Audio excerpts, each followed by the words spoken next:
کہ جس مخلوق کو اللہ پاک نے اشرف المخلوقات کا نام دیا وہ ہمارے پاکستان میں کہاں پائی جاتی ہے؟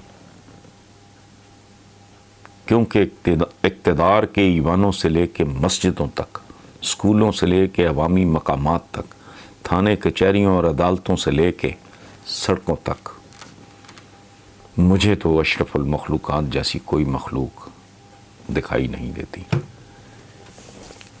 اگر آپ میری ایج کے لگ بھگ ہو تو بہن ہو میری، ورنہ بیٹی ہو، بات آپ نے بڑی خوبصورت اور درست کی ہے۔ اس میں ایک ایکڈیمک قسم کا جھول ہے۔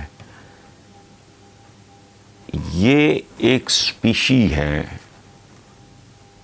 جس میں اشرف المخلوقات ہوتے ہیں۔ میرے جیسے لوگ اس اشرف المخلوقات کی فوٹو کاپیاں ہیں۔ یہ اربوں انسان کرۂ ارض پہ یہ جنت نہ بن جائے اگر یہ سارے واقعی اشرف المخلوقات ہوں۔ نہ شیروں میں، بھیڑیوں میں، سانپوں میں، شاک مچھلیوں میں، مگرمچھوں میں، چیتوں میں، بگیاڑوں میں، ہائناز میں،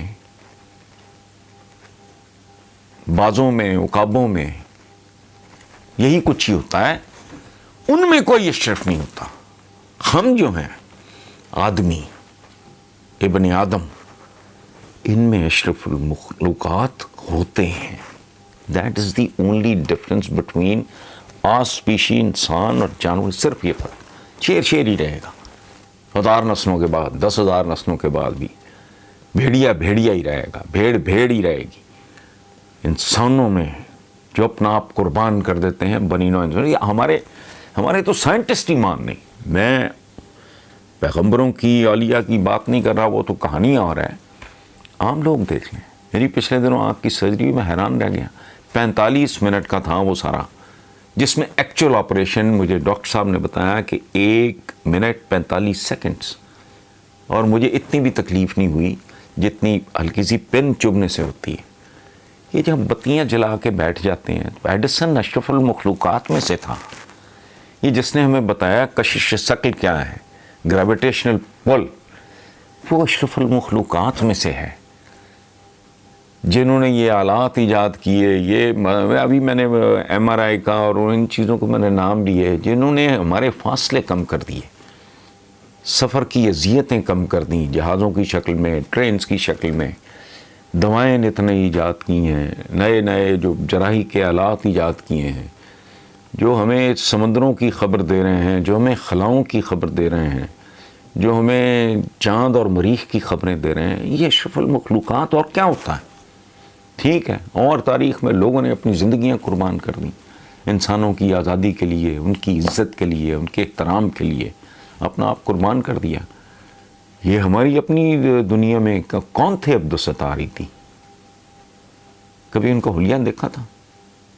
کبھی ان کے سلیپر دیکھے آپ نے؟ یہ اشرف المخلوقات ہے، میں نہیں ہوں۔ ایک بات۔ دوسری بات، اگر آپ نے لکھا ہے کہ آپ مجھے پڑھ سن رہے اور دیکھ رہے ہو تو پھر آپ کے علم میں ہوگا۔ میں کب سے کہہ رہا ہوں موجودہ حکومت کو کہ وہ کوشش کرو، انسان سازی پہ فوکس کرو، باقی سب کچھ بن جائے گا۔ بندے بناؤ۔ میں نے ڈیفائن کیا ہے ریاست مدینہ کو، میں نے یہ بات درجنوں بار کی ہے کہ ریاست مدینہ سے تیل نہیں نکل آیا تھا بھائی۔ چلو تیل کی تو تب ضرورت نہیں تھی، پیٹرول کو تو کوئی استعمال ہی نہیں تھا۔ سونا، چاندی، پیتل، تانبا، ہیرے، جواہرات، یہ تو نکل سکتے تھے، یہ نہیں نکلے تھے۔ مسلمان کو متمول نہیں ہو گئے تھے۔ وہ تو حضور کے وصال کے بعد اصل جو ایکسپینشن ہوئی وہ تو حضرت عمر بن خطاب جب خلیفہ تھے اس وقت یہ فتوحات وغیرہ تو مسلمانوں میں خوشحالی آئی نا، تب نہیں، دولت بہت بعد میں آئی۔ سب سے پہلے کیا ہوا؟ انسان سازی ہوئی،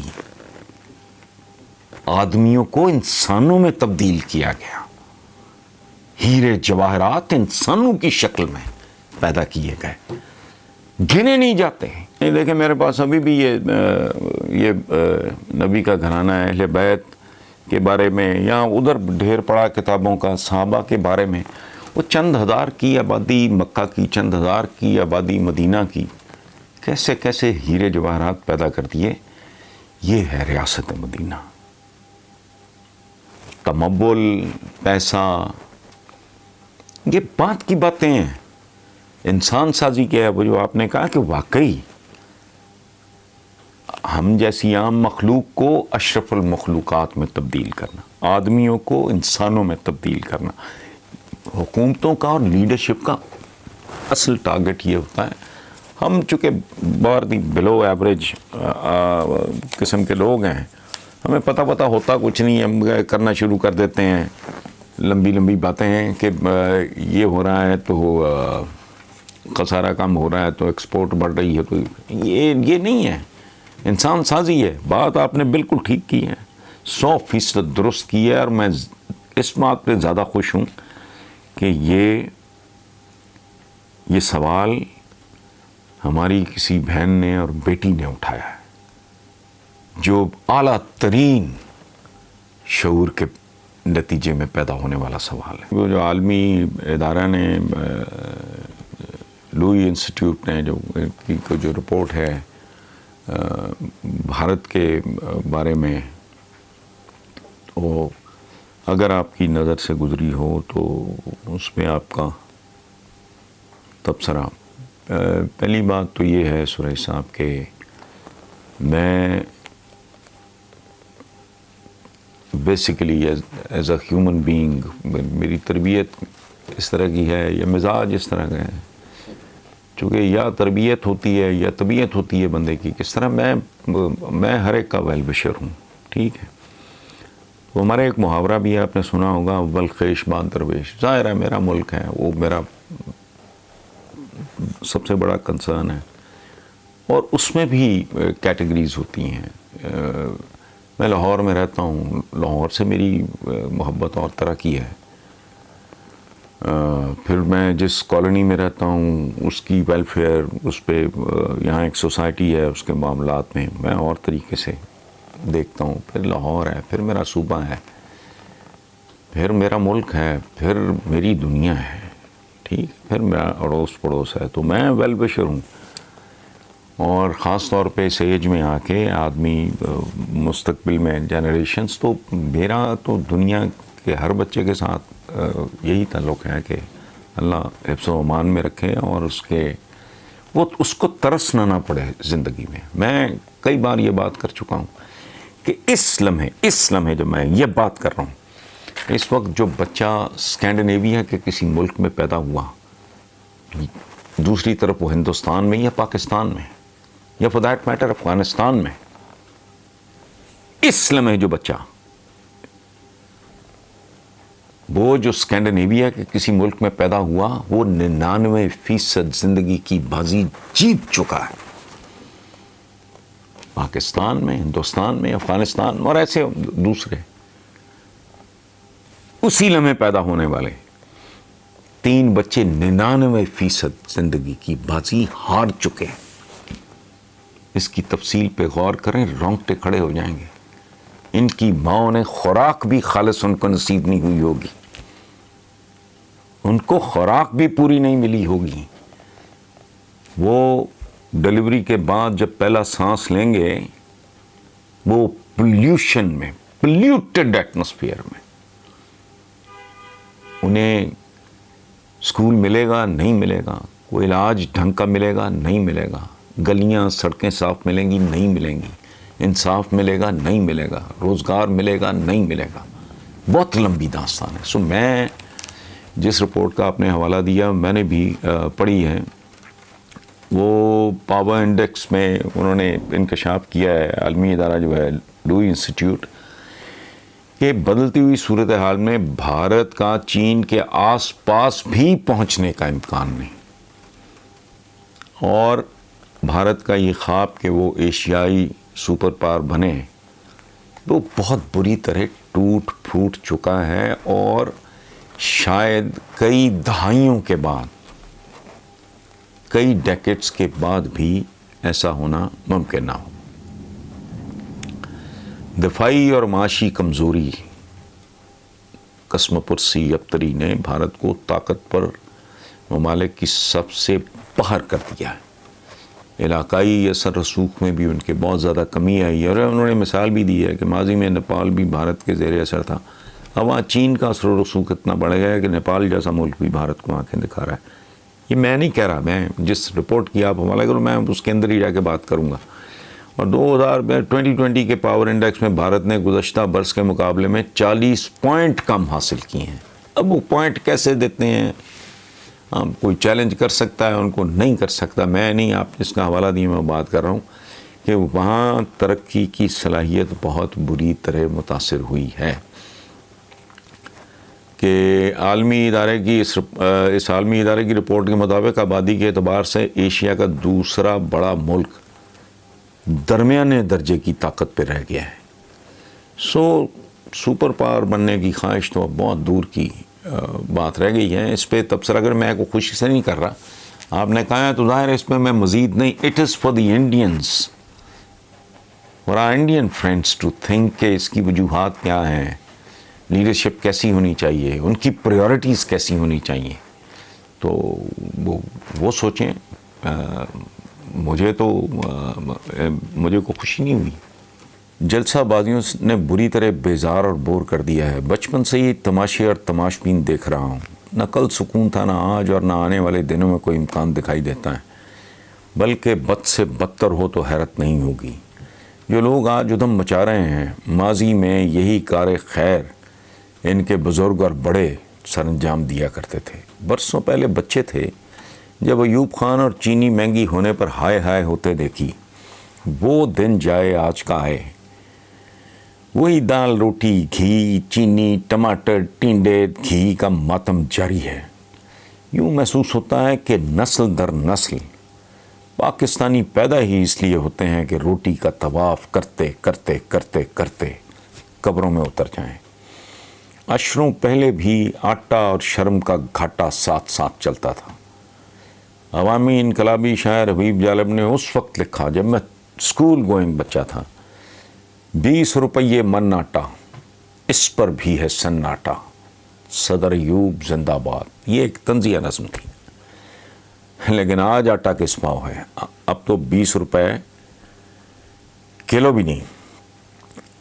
لیکن اور کرو جلد سے جلوس، یہ اور مہنگا ہوگا، اور جلسہ، ایک اور جلوس، ایک اور اتحاد، ایک نیا فساد، ایک نیا ہنگامہ، کیونکہ نہ ان کے رہنماؤں نے جن کی رہنمائی ہمیں یہاں تک لے آئی کچھ سیکھا ہے، نہ ہم عوام کو کوئی عقل آئی ہے۔ دونوں ہی نیلے پہ دلے ہیں کہ ہر بار ایک جیسی حرکت کر کے سمجھتے ہیں کہ اس بار نتیجہ مختلف ہوگا۔ تقریباً 50-55 سال پہلے ایک پنجابی فلم ریلیز ہوئی جس کا نام ہی روٹی تھا۔ اکمل نامی اداکار اس فلم کا ہیرو تھا، جس کے اس گیت نے دھوم مچا دی اور مدتوں زبان زد عام رہا۔ روٹی دا سوال ہے، جواب جدہ روٹی ہے، بڑے بڑے لوگاں لیے گل بڑی چھوٹی ہے۔ اگر ممکن ہو تو حکومت پاکستان کو یہ فلم شرطیہ نئے پرنٹ کے ساتھ دوبارہ ریلیز کر دینی چاہیے، تاکہ نئی نسل یہ جان سکے کہ ان کی اس قرۂ ارض پہ تشریف آوری کا اصل مقصد کیا ہے، صرف 2 وقت کی روٹی۔ پچھلے دنوں وزیر اعظم نے حیران ہو کے کہا تھا، ہم سائنسدان کیوں پیدا نہیں کر سکتے؟ میں اس بیان پہ ابھی تک ہنس رہا ہوں کہ جن کی زندگیوں کا اول و آخر ظاہر و باطن ہی 2 وقت کی روٹی قرار پائے، وہاں تخلیق اور تعمیر کیسے ممکن ہے؟ صدیوں کی بھوک ہے جو دور دور تک ختم ہونے کا نام نہیں لے رہی۔ گواہی چاہیے تو اپنے ان محاوروں پہ ہی غور کر لیں، جس کے گھر دانے اس کے کملے بھی سیانے۔ یہ محاورے ہیں، صدیوں پرانے محاورے ہیں، جس کے گھر دانے اس کے کملے بھی سیانے۔ پیٹ پڑا چارہ کودنے لگا بیچارہ، روٹی کی پٹ پٹ تو بہرے بھی سن لیتے ہیں۔ اتنی امپورٹنٹ روٹی صدیوں سے اس ملک کے لوگوں کے لیے۔ جہاں پہ دیکھو توا پرات، وہاں پہ ناچو ساری رات، چپڑی ہوئی اور 2 ذرا انتہا دیکھیں عیاشی کی. محاورہ دیکھیں, چپڑی ہوئی اور دو. آگے محاورے سنیں. منہ کھائے تو آنکھ شرمائے, کوٹھی اناج کوتوالی راج.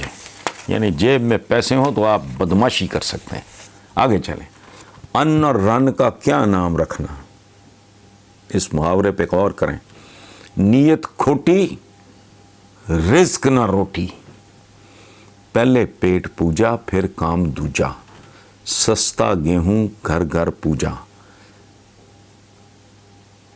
جب تک ملے رکابی بھات تب تک تیرا میرا ساتھ, بھجن بھوجن اکانت بھلا. پوری سے پوری پڑے تو سب نہ پوری کھائیں, یعنی پوری کھانا بھی. پڑی فجر چولہے پہ نظر, مل گئی روزی نہ ملی تو روزہ. جس کے ہاتھ ڈوئی اس کا ہے ہر کوئی, دیگ ہوئی دم حاضر ہوئے ہم. جس کی تیغ اس کی دیگ, یعنی اکانومی پہ بھی بدماشوں کا قبضہ. ہاتھ میں لانا پات میں کھانا, یعنی کھانے کے لیے برتن نہیں ہے, پتے پہ. یہ صدیوں ہوتا رہا ہے. ساس گئی گاؤں بہو کہے میں کیا کیا کھاؤں, یعنی اب اس کو کھانے کی کھلی چھٹی. سو بھوک بھات دال روٹی سبزی چاول دودھ دہی میں ڈوبے ہوئے ان چند محاوروں سے یہ اندازہ لگا لیں کہ بھوک ہمارے ڈی این اے میں ہی نہیں, صدیوں سے مقدر میں بھی جلی حروف سے خوشنما ہینڈ رائٹنگ میں لکھی گئی ہے. اور مجھے یقین ہے کہ دنیا کی کسی اور زبان میں بھوک اور روٹی کے گرد رقص کرتے اتنے محاورے نہیں ہوں گے جتنے ہماری زبان میں ہیں. شادی بیاہوں پہ آپ نے دیکھا ہوگا, روٹی کھل گئی کا نعرہ سنتے ہی جس طرح شرفاء اور معززین کھلتے ہیں, قابل دید منظر ہوتا ہے. تو جہاں صدیوں سے زندگی بنیادی ترین ضرورتوں کے گرد ناچ رہی ہو, روٹی کپڑا کے مکان کے نعرے نے بڑے بڑے برج الٹا دیے ہوں, وہاں ایک خوبصورت معاشرے کی بنیاد کون رکھے گا؟ 73 برس کے بعد بھی جہاں بھوک بے روزگاری اور مہنگائی جیسے مسئلے نہ صرف موجود ہوں بلکہ ان میں تیزی سے اضافہ بھی ہو رہا ہو, وہاں خواب فروشی کے علاوہ کون سا دھندا چل سکتا ہے؟ اپوزیشن یہی کچھ کر رہی ہے, حکومت بھی یہی کچھ کر رہی ہے. بھوک کا بازار کھلا ہے, نان بائی کی دکان بند ہے. Thank you very much.